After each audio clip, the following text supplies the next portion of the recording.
up getting throat cancer. And he got throat cancer and he had to have a permanent trach, lost his voice box. Didn't stop him. He came back to the gym and he started working down in Naples a little bit, so I wasn't seeing him every day. We were out of the gym business. And he ended up getting in a car wreck. It was a bad car wreck. And he was knocked unconscious in this car wreck. So bad that it turned out the only thing that saved his life was the fact that he had had a tracheotomy. If he hadn't, he wouldn't have breathed, he wouldn't have survived. Well, in this accident, he broke his spine and became a paraplegic. And it was very hard to see this guy as a paraplegic. But when I went to visit him in the hospital, the interesting thing about Ross, he was working the nurses out. They would take him down to therapy, he'd call it workout. And he had them doing routines on the therapy equipment. It was the darndest thing you ever seen. But he also, the cancer was returning, this time in his lungs. So I had always talked about Jesus with Ross. But I had a chance. And I was like, Ross, you need to know the Lord. And you know what? I was a pretty new Christian at the time. I was a very new Christian. I didn't know what I was doing, but I knew who was doing it. You understand what I'm saying?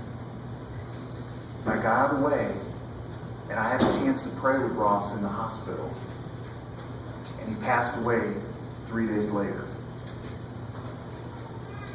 Well, Jan and I went to his funeral over in Arcadia. And when we went to his funeral, it was just a few people, family members and some friends from the gym. For all the people he helped, very few actually showed up. But the interesting thing, we went back to the house. Here's a picture of Ross Manning as the Marlboro Man on the front of Life magazine. Here's Ross Manning standing next to John Wayne. Here's an overflowing box of world championship bronco busting and bull riding belt buckles. And there in the end was a bronze star from the Chosin Reservoir in the Korean War. But you know what? Only one of those memory markers mattered. Only one. And that was the rock of Jesus. And he had a Bible sitting there. So I just want to challenge you. And the light's obviously signaling I'm done. I just want to challenge you. Be strong and courageous. Be strong and courageous, I say. Do not be worried or dismayed, for the Lord God is with you wherever you go. If you don't have that, get it. There's a lot of Jesus people in here today that can help you.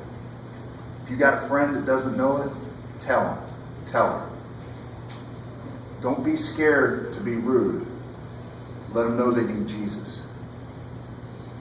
I'm a pretty big guy. When I first became a Christian, I couldn't pray. The biggest fear I had was I'd get called on to pray. I went to a men's prayer breakfast and then I was like, oh Lord, don't let them call on me to pray. Until I got faced with some challenges. And we had a chance to pray. We're going to do a hymn, and I know this one.